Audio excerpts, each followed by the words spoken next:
என் அன்பு குழந்தையே, என் வாழ்க்கையில் வழிகள் மட்டுமே இருக்கின்றது, எந்த வழிகளும் இல்லை என்று ஏங்கிக் கொண்டிருக்கின்றாய்.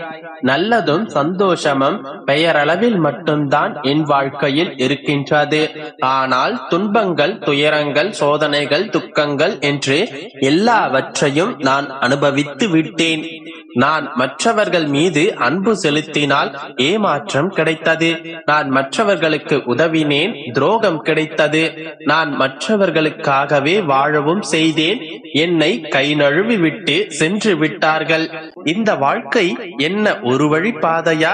துன்பங்கள் மட்டுமே வந்து கொண்டிருக்கின்றது என்றுதானே இப்போது இந்த நொடி நீ நினைத்துக் கொண்டிருக்கின்றாய். இதோ உனக்கு பதில் தரவே இன்று நான் வந்துள்ளேன். இந்த மனித வாழ்க்கை எப்போதும் ஒரு வழிப்பாதை அல்ல. இந்த வாழ்க்கையில் உள்ள அனைத்திற்கும் இரு வழிகள் இருக்கும்.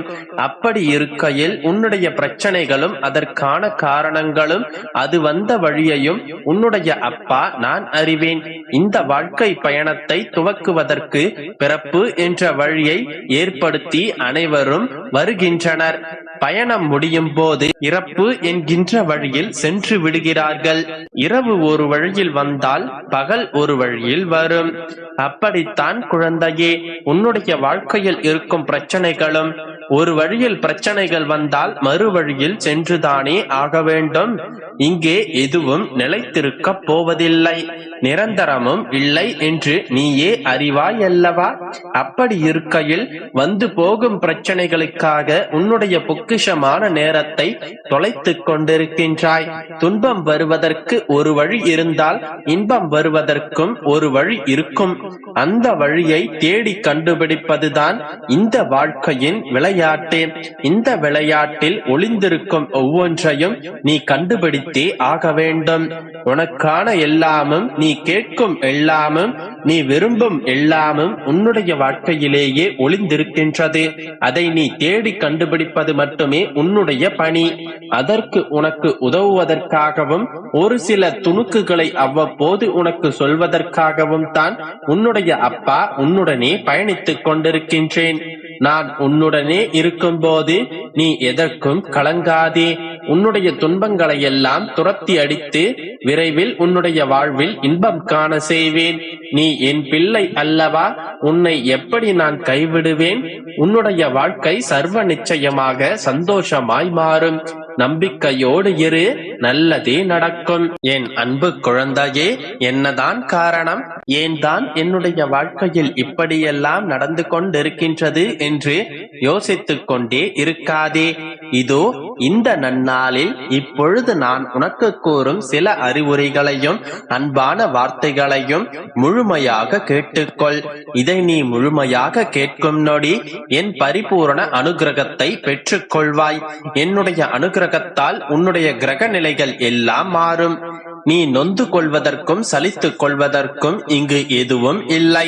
எல்லாவற்றையும் நான் நினைத்தால் மாற்றிவிடலாம். நிச்சயமாக என் பிள்ளைக்காக எல்லாவற்றையும் மாற்றி தரத்தான் போகின்றேன். உன்னுடைய விதி, உன்னுடைய தலையெழுத்து, உன்னுடைய கிரகநிலைகள் என்று உனக்கு அப்பாற்பட்டதை பற்றி யோசித்துக் கொண்டே இருப்பதனால் எந்த பயனும் இல்லை. அவற்றையெல்லாம் பார்த்துக் கொள்வதற்கு நான் ஒருவன் இருக்கின்றேன். நீ இப்போது உன்னுடைய கண் முன்னால் இருக்கும் வாழ்க்கையை பார். நீயும் நன்றாகத்தான் செயல்களை புரிகின்றாய். எல்லாவற்றையும் திட்டமிட்டுதான் நடத்தி கொண்டும் இருக்கின்றாய். ஆனால் ஒரு சில விஷயங்களில் பின்தங்கி விடுகின்றாய்.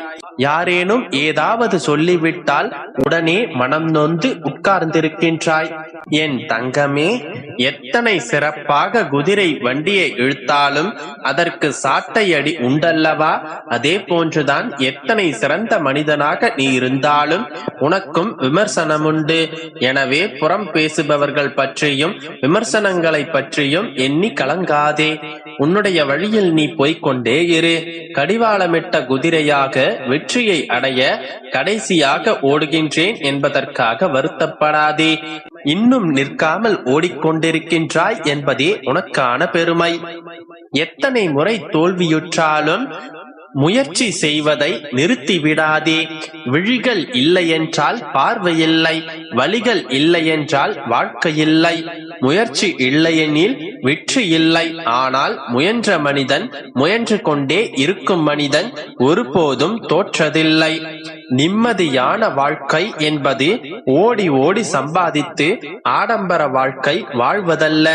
இருப்பதை வைத்து நோய் நொடி இல்லாமல், எதையும் அதிகமாக சிந்திக்காமல் அமைதியாக வாழ்வதுதான் நிம்மதியான வாழ்க்கை என்பதை நினைவில் கொள்.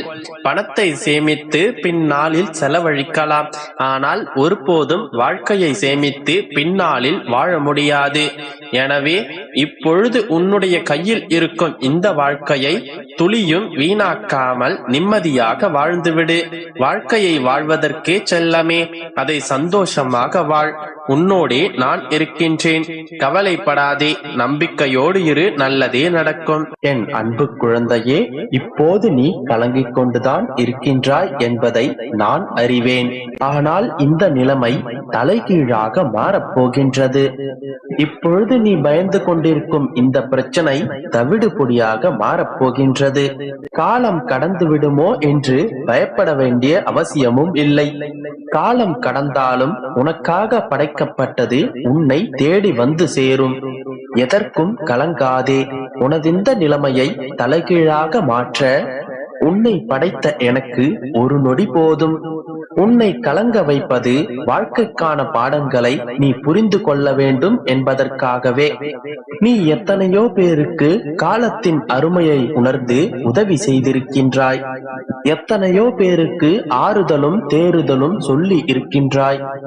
ஆனால் இப்பொழுது நீ கலங்கி நிற்கும் போது உனக்கு உதவி செய்யவோ அல்லது உன்னுடைய மன வலிகளை காது கொடுத்து கேட்பதற்காகவோ ஒரு உண்மையான உறவில்லையே என்பதை நினைத்துத்தான் உன்னுடைய மனதில் ஒரு வருத்தம் குடிகொண்டிருக்கின்றது. ஒன்றை புரிந்து கொள் மகளே, உறவுகளும் நண்பர்களும் உன்னை சூழ்ந்திருக்கும் போது இந்த பெருமாளின் ஆசியை நீ பரிபூரணமாக பெற்றிருக்கிறாய் என்று அர்த்தம். யாருமே இல்லை என்று தனிமையில் நீ வருந்தி உணரும் போது இந்த பெருமாளே உன்னிடம் வந்து நிற்பேன் என்று அர்த்தம். இனி என்றைக்கும் நமக்கு யாரும் இல்லை என்று நீ நினைக்க கூடாது. எப்பொழுதுமே உன்னுடனே உன்னுடைய அப்பா நான் இருக்கும் போது இந்த கவலை உனக்கு வேண்டாம் என் செல்லமே.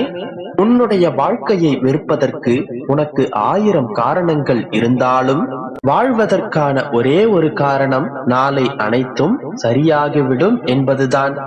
அந்த நம்பிக்கையில் ஒவ்வொரு நாளையும் நீ தொடங்கு. அந்த ஒரு நம்பிக்கையே அனைத்தையும் நாளை சரியாக்கிவிடும். ஆனால் எந்த சூழ்நிலையிலும் இன்னும் எத்தனை பிரச்சனைகளை சந்திக்க வேண்டிய சூழ்நிலை அமைந்தாலும் இப்பொழுது தேர்ந்தெடுத்திருக்கிறாயே இந்த இறை வழியை மட்டும் எப்போதும் கைவிடாதே. செல்லும் பாதை சரியான பாதையாக இருந்தால் வேகமாக சென்றாலும் சரி, மெதுவாக சென்றாலும் சரி, உன்னால் நிச்சயமாக அந்த பாதையில் நீ பயணிக்க வேண்டிய இடத்தை நிச்சயமாக அடைய முடியும். நீ இப்பொழுது சென்று கொண்டிருக்கும் பாதை சரியான பாதை. நீ எப்படி சென்றாலும்